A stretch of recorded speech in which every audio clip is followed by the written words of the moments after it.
आप ध्यान रखना, यदि सिर्फ गुरु से मतलब होता, अपनी समझदारी भी कुछ मायना रखती है, वरना गुरु तो दोनों के, दुर्योधन और पांडवों के एक ही थे। लेकिन शिक्षा लेने के लिए अपना मन भी होना चाहिए। इसलिए हम अपने मन को बिल्कुल स्वच्छ कागज की तरह बनाएं, कोरे कागज की तरह बनाएं, जिसमें सिर्फ जिनवाणी के गीत लिखें, जिसमें सिर्फ सत्य और अहिंसा की बातें लिखी जा सके, जिसमें प्रेम की बातें लिखी जा सकें। प्रेम की बातें लिखी जाएंगी तो घृणा का एक भी धब्बा उस पर नहीं पड़ सकता है। आप ध्यान रखना, हमेशा आप कहते क्रोध को हटाओ, कैसे हटाओगे? क्रोध हटाने से नहीं हटेगा, लेकिन प्रेम इतना लाओ, वात्सल इतना लाओ कि क्रोध खड़ा नहीं हो सकता है, क्योंकि हमेशा सज्जनों के सामने दुर्जन खड़ा नहीं हो सकता है। और इतना ही नहीं, आपने देखा होगा आज इंसान इंसान से नहीं पहचानता है, इंसान इंसान को नहीं जानता है। एक व्यक्ति, गर्मी के दिन थे और एक व्यक्ति अपने पोते को लेकर आया, और पोता गर्मी के दिन में प्यास लगाई थी, अपने बाबा से कह रहा था बाबा पानी पिला दो, पानी पिला दो। अचानक बाबा की नज़र गई, एक दुकान पर एक पानी से भरा हुआ मटका रखा था। उसने सेठ जी से कहा, सेठ जी मेरा बच्चा प्यासा है, आप कहें तो मैं इसमें से थोड़ा पानी पिला लूँ बच्चे को। सेठ ने अकड़ कर कहा, नौकर को आने दो, अभी नहीं। बच्चा तो प्यासा था, वो और रोने लगा। थोड़ी देर हुई, फिर सेठ जी से कहा, फिर सेठ जी ने कहा आदमी आने दो, और हद से ज़्यादा ऊपर बात गुजर गई। बच्चा बहुत तेज तेज रोने लगा और कहने लगा बाबा पानी दे दो, बाबा पानी दे दो, बहुत ज़्यादा। फिर बूढ़े बाप ने अपने बच्चे को, लाचार बच्चे को देखकर सेठ जी से कहा कि सेठ जी कृपा करें, बच्चे को पानी दे देने दे, आप दे दीजिए पानी, आप मुझे नहीं देने देते तो। सेठ जी ने कहा ना आदमी आने दो। उस व्यक्ति ने, उस बूढ़े बाबा ने कहा कि काश सेठ जी आप थोड़ी देर के लिए आदमी बन जाइए। आप समझ गए, इंसान की इंसानियत गुम है, हो गई कहाँ? इंसान की इंसानियत गुम हो गई कहाँ? साये में आदमी है मगर आदमी कहाँ? आदमी सोचता है कि मैं आदमी हूँ, वास्तव में इसके बाहर के पहनावों से अपने आप को आदमी समझता है। क्योंकि कोई मास्टर है, कोई डॉक्टर है, कोई इंस्पेक्टर है, कोई पुलिस ऑफिसर है, कोई वकील है, कोई जज है, कोई वाइस चांसलर है, सब कुछ है आदमी। लेकिन जो कुछ हैं, जो हैं हम, वो कभी नहीं होते। जो हम हैं हकीकत में वो नहीं हो पाते हैं, क्योंकि हम सब दूसरों पर दिखते हैं, बाहर के वस्त्रों पर दिखते हैं। यदि चोर और साहूकार को वस्त्र उतार दिए जाएंगे तो ये सोचना ये मुश्किल हो जाएगा कि कौन चोर है कौन साहूकार है, क्योंकि आजकल बातों के ठग बहुत ज़्यादा हो गए हैं। इसलिए हमें कोशिश करना है कि मात्र हम वस्त्रों से नहीं पहचाने।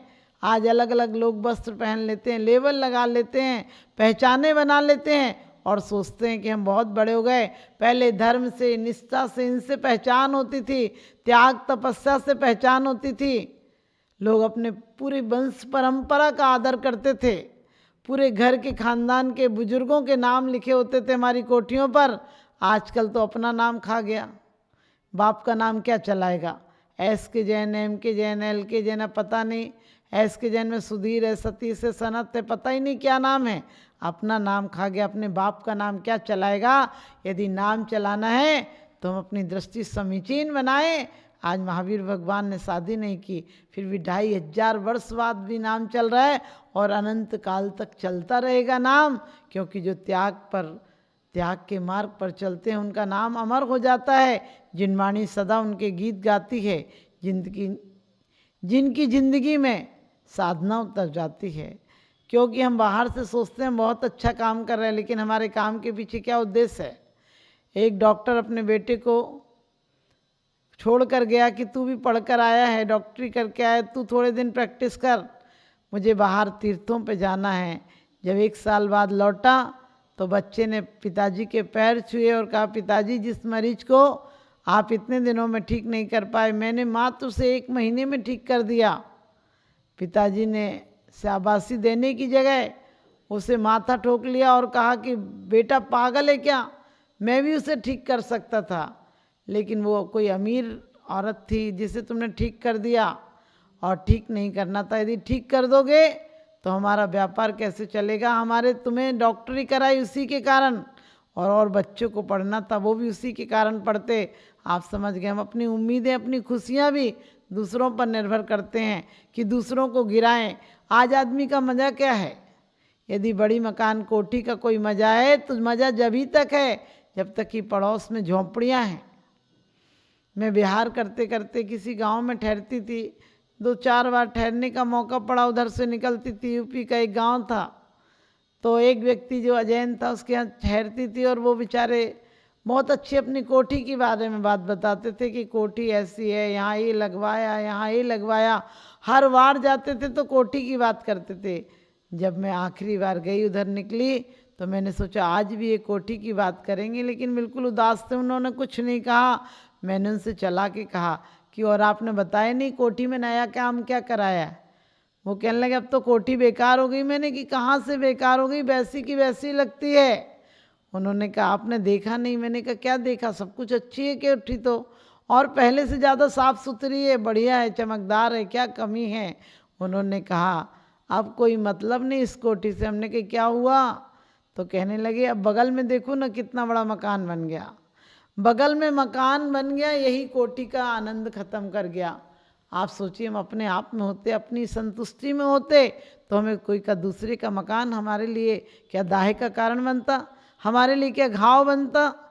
हमारे लिए घाव नहीं बनता, उल्टे उत्साह का कारण बनता कि हमारी भी थी, पड़ोसी की वो हो गई। हम हमेशा कहते सुखी रहे सब जीव जगत के, कोई कभी न घबरावे। ये बात हमारे अंतरंग से आई है क्या? कहीं दो चुनाव करना हो कि परमात्मा आपको देगा बहुत कुछ, लेकिन जो आपको देगा उससे पड़ोसी को ज़्यादा देगा, तो आप सच बताना दुखी हो जाओगे कि सुखी हो जाओगे?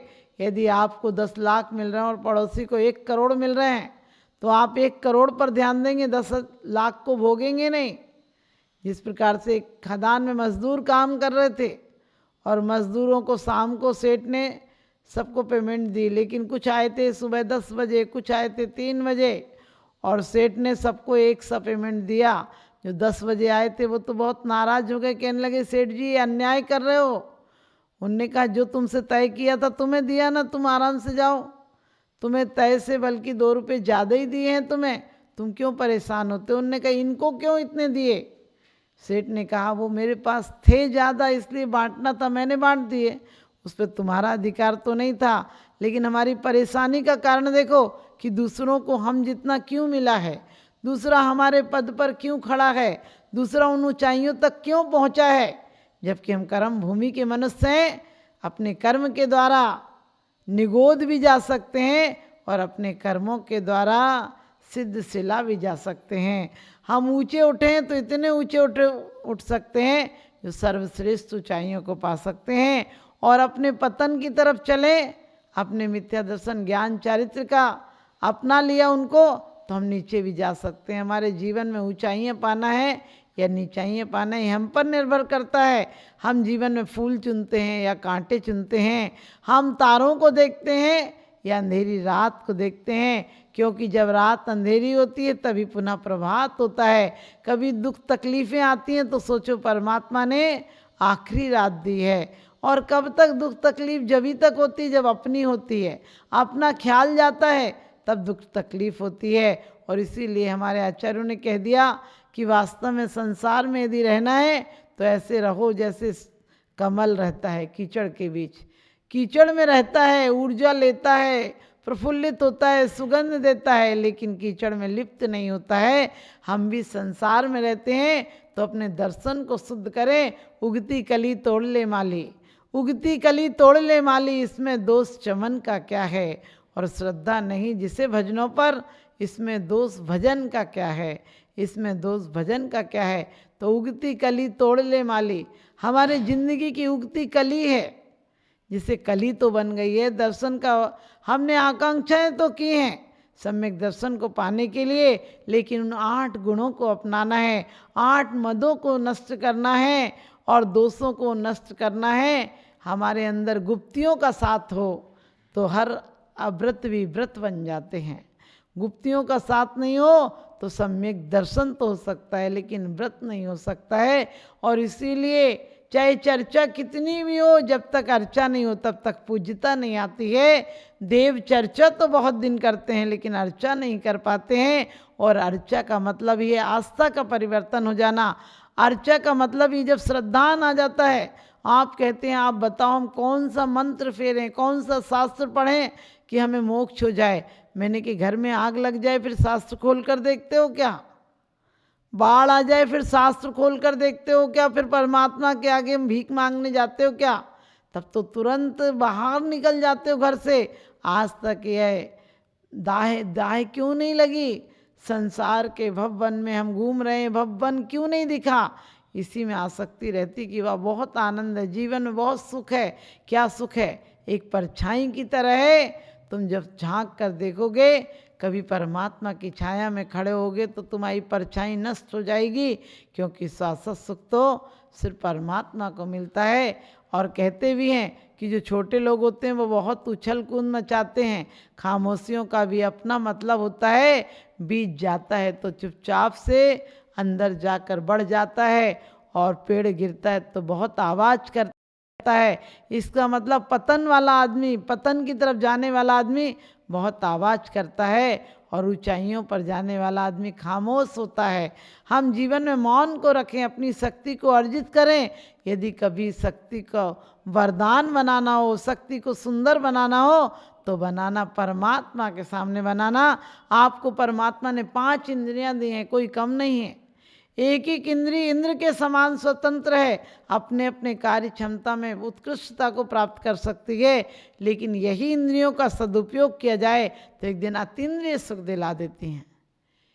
इसी संपत्ति का यदि सदुपयोग किया जाए, जीवन रूपी संपत्ति, अनमोल संपत्ति 84 लाख योनियों में एक बार मिलती है।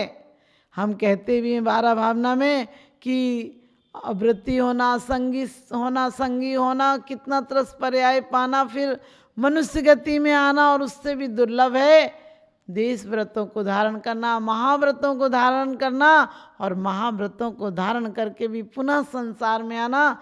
इस सबसे दुर्भाग्य हमारा। यदि हमने महाव्रतों को एक बार दिल से धारण कर लिया होता, यदि हमें सम्यक दर्शन भी हो जाता,